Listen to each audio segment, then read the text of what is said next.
वहीं बांग्लादेश में अंतरिम सरकार को काम संभाले 3 दिन हो चुके हैं, अभी तक कोई ठोस ऐलान नहीं हुआ। इस बीच अंतरिम सरकार के मुखिया ने अल्पसंख्यकों को पूरी सुरक्षा देने की बात कही, लेकिन सुप्रीम कोर्ट में प्रदर्शन से लेकर हिंदुओं के प्रदर्शन तक बांग्लादेश की सड़कें बता रही हैं कि हालात काबू में है लेकिन शांत नहीं है।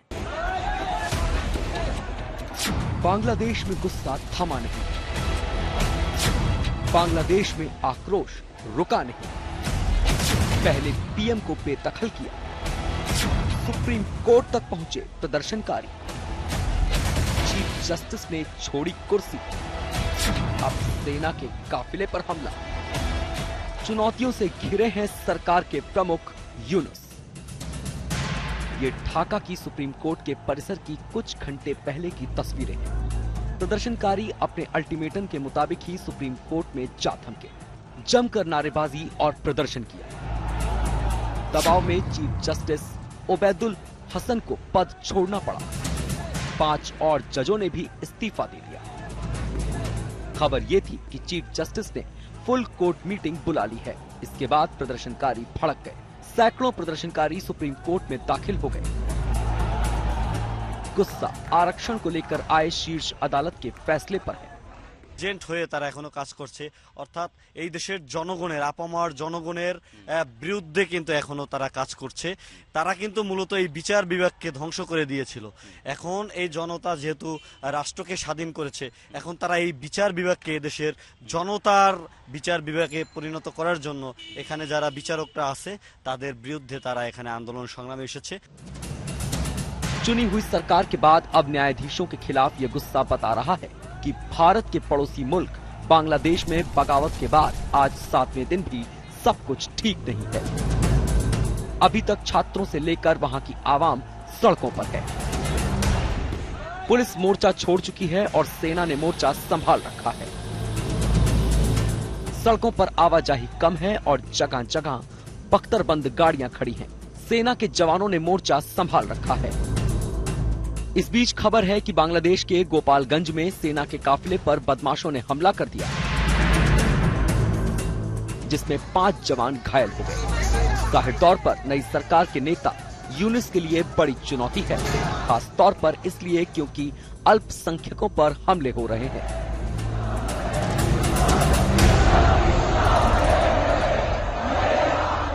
यूनुस ने बयान जारी करके कहा, अल्पसंख्यकों पर हमले घर्षित हैं। मैं युवाओं से अपील करता हूं कि हिंदुओं, ईसाइयों और बौद्धों की सुरक्षा करें। आपने देश बचाया है, क्या आप कुछ परिवारों को नहीं बचा सकते? देश को आगे बढ़ाने की कोशिशों को बर्बाद मत होने दीजिए। उधर डरे अल्पसंख्यक लगातार भारत की तरफ आना चाहते हैं। भारत की सरहदों पर कड़ी निगरानी की जा रही है। साफ है कि बांग्लादेश के हालात अब भी सामान्य नहीं है। देखना यह होगा कि कब तक हालात काबू में आते हैं। जलपाईगुड़ी से अनुपम के साथ ढाका से आशुतोष मिश्रा, आज तक। यहाँ पर सबसे बड़ा सवाल हिंदुओं की सुरक्षा को लेकर है, जिनकी आबादी करीब 8% है। ढाका और चटगांव के बाद ये प्रदर्शन अमेरिका और ब्रिटेन तक पहुंच चुका है। भारत में भी बड़े नेता इस पर बयान देकर बांग्लादेश में हिंदुओं की सुरक्षा की मांग उठा रहे हैं। 91% मुस्लिम आबादी वाले बांग्लादेश में हिंदुओं ने कभी अपने आप को इतना असुरक्षित महसूस नहीं किया जितना आज कर रहे हैं। शेख हसीना की सरकार को बेदखली के बाद से लगातार हिंदू और दूसरे अल्पसंख्यक निशाने पर हैं। 52 जिलों में अल्पसंख्यकों को निशाना बनाया गया है और ये गुस्सा उसी को लेकर है। पहले ढाका की तस्वीरें देखिए, जहां हिंदू लगातार प्रदर्शन कर रहे हैं। हर रोज हिंदू सड़कों पर उतर रहे हैं। ढाका के बाद अब चटगांव तक प्रदर्शन की आग पहुंच चुकी है। हिंदुओं ने भारी संख्या में जुलूस निकाला। हजारों की संख्या में हिंदू चटगांव में जमा हुए और हमले के खिलाफ सुरक्षा की मांग की। हिंदुओं पर हमले को लेकर गुस्सा बांग्लादेश से निकलकर दुनिया तक पहुंच रहा है। लंदन में भी अलग अलग इलाकों में रहने वाले हिंदू जमा हुए और प्रदर्शन किया।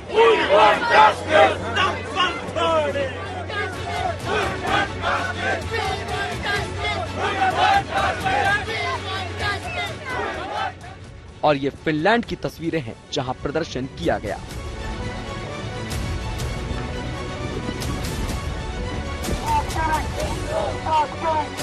प्रदर्शनों की आंच अमेरिका तक पहुंच गई। वॉशिंगटन डीसी में व्हाइट हाउस के बाहर भी बांग्लादेश में हिंदुओं पर हमले को लेकर आवाज बुलंद की गई। ये गुस्सा हमले को देखते हुए जायज लगता है। 52 जिलों में हमले की घटनाएं हुई हैं। 250 से ज्यादा हमले हुए हैं। कई मंदिरों में तोड़फोड़ हुई है। इस्कॉन मंदिर पर भी हमला हुआ था। यहाँ के अधिकारी कहते हैं कि डर तो है। Actually, last few days back, this all Hindus communities afraid. They are thinking anytime can attack, anytime can happen something. Bangladesh में पुलिस व्यवस्था बहाल नहीं हुई। हमने वहीं के छात्रों से पूछा कि क्या हिंदू सुरक्षित है। हिंदू भाई हैं जिनके साथ आप इतने सालों तक यहाँ रहते हैं, क्या वो आज की तारीख में बांग्लादेश में सेफ हैं, सुरक्षित हैं? अब तक हम 100% श्योर नहीं कि वो 100% सेफ है, क्योंकि अभी तक पुलिस सचल नहीं हुआ है। इसलिए हम लोग अभी तक 100% श्योर नहीं कि वो लोग सेफ है। जब पुलिस रोड पर निकल जाएगा तब हम लोग 100% श्योर होंगे कि वो लोग सेफ है। हिंदुओं पर हमले को लेकर भारत में भी सवाल उठ रहे हैं और सरकार से दखल देने की मांग उठ रही है। ब्यूरो रिपोर्ट, आज तक। अब आपको बांग्लादेश से सीधे ग्राउंड रिपोर्ट दिखा देते हैं। 1971 की जंग और बांग्लादेश मुक्ति दिवस की कुछ तस्वीरें और म्यूरल लगे हैं। तोड़फोड़ हुई लेकिन इनको नुकसान नहीं पहुंचाया गया।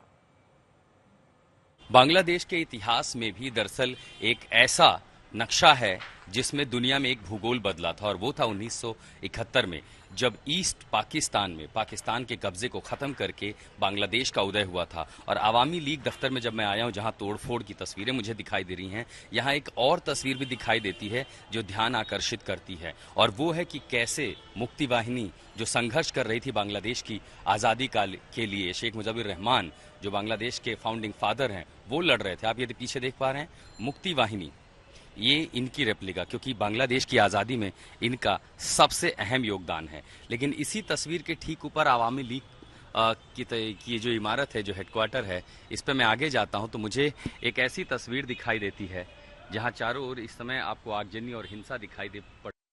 उसमें आपको एक तस्वीर ऐसी दिखाई देगी जहां पर आपको बांग्लादेश का इतिहास दिखाई पड़ता, और वो है 1971 की ये तस्वीर। 16 दिसंबर जब आपको जनरल आमिर नियाजी ने भारत के सामने सरेंडर कर दिया था, 93,000 पाकिस्तानी सैनिकों ने भारतीय सेना और मुक्ति वाहिनी के सामने सरेंडर कर दिया था। और उसी के बाद वो एक तारीख थी इतिहास में दुनिया के, जब बांग्लादेश का उदय हुआ। और इसीलिए शेख हसीना की जो पार्टी आवामी लीग, उसके हेडक्वार्टर में आपको आज भी ये तस्वीर दिखाई पड़ती है। पूरी इमारत में आगजनी की गई, तोड़फोड़ की गई, लेकिन इसके बीच बांग्लादेश का जो इतिहास है उसका एक गौरवशाली इतिहास है, और साथ ही उस इतिहास में काला अध्याय ईस्ट पाकिस्तान के तहत उस समय होने वाले यहाँ के लोगों पर पाकिस्तान और पाकिस्तान की सेना, वहाँ की सरकार के अत्याचार का। तो आज भी मुक्ति वाहिनी की तस्वीरें दिखाई देंगी जिन्होंने बांग्लादेश के लिए लड़ाई लड़ी।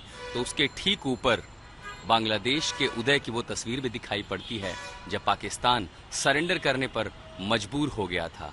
लेकिन उस नए बांग्लादेश के बाद आज क्या हुआ है वो पूरी दुनिया देख रही है। शेख हसीना भारत आ गई हैं, लेकिन पीछे ढाका में उनकी पार्टी के दफ्तर में जमकर तोड़फोड़ की गई।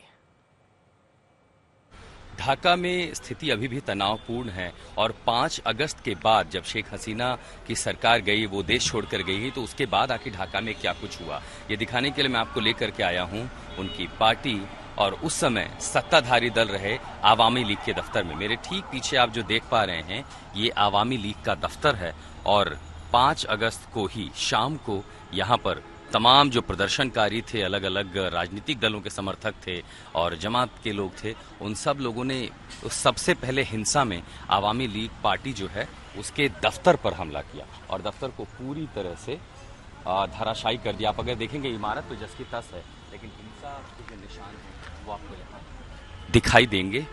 और जैसे प्रदर्शनकारी यहाँ पर घुसे, देखिए हर चीज को तहस नहस की, आपको शीशे तोड़े, उसके निशान आपको यहाँ दिखाई देंगे, और आगजनी पूरी इमारत को आग के हवाले कर दिया। आज तक ग्राउंड जीरो पर है और हम इस समय आवामी लीग के उस दफ्तर में हैं, जहां प्रदर्शनकारियों ने हिंसा की, आगजनी की। आवामी लीग के तमाम जो नेता हैं वो या तो फरार हैं या फिर उनके साथ हिंसा हुई है, उनके घरों को आग के हवाले कर दिया गया है। और अब आप जो देख पा रहे हैं, ये आवामी लीग का हेडक्वार्टर है, बंगबंधु एवेन्यू, जो कि वीआईपी इलाका माना जाता है ढाका में। उस जगह की आप तस्वीरें देख पा रहे हैं कि पूरे इलाके को आग के हवाले कर दिया गया था। यहाँ आगजनी हुई थी, बहुत सारे लोग जो थे उनके साथ हिंसा हुई थी। हालांकि जैसे ही ये जानकारी मिली कि शेख हसीना जो है देश छोड़कर जा रही हैं, आवामी लीग के बड़े नेता, उस समय सरकार के जो मंत्री थे, वो सब घर छोड़ करके, दफ्तर छोड़ करके, अपनी जगह छोड़ करके अंडरग्राउंड हो गए और प्रदर्शनकारियों से बचने के लिए, अपनी जान की सुरक्षा के लिए, जिसने जहां जगह समझी वहां पनाह ले ली। आप देख रहे हैं आवामी पार्टी लीग का जो दफ्तर है कैसे आग के हवाले कर दिया गया था। और ये तस्वीर बयां करती है कि आखिर 5 तारीख को कैसे जो प्रदर्शनकारी थे उन्होंने हिंसा की, आगजनी की। और आप सोचिए कि ये स्थिति यहाँ पर है तो सुदूर इलाकों में, जिसको लगभग नकारने की कोशिश हो रही है कि कैसे अल्पसंख्यकों को ऊपर निशाना बनाया गया। हम लगातार ये दिखा रहे हैं कि ऐसी घटनाएं हुई हैं, उसका मैग्नीट्यूड भी ज़्यादा है, संभवतः उसके बारे में दुनिया को जानकारी नहीं मिली। और इतना ही नहीं,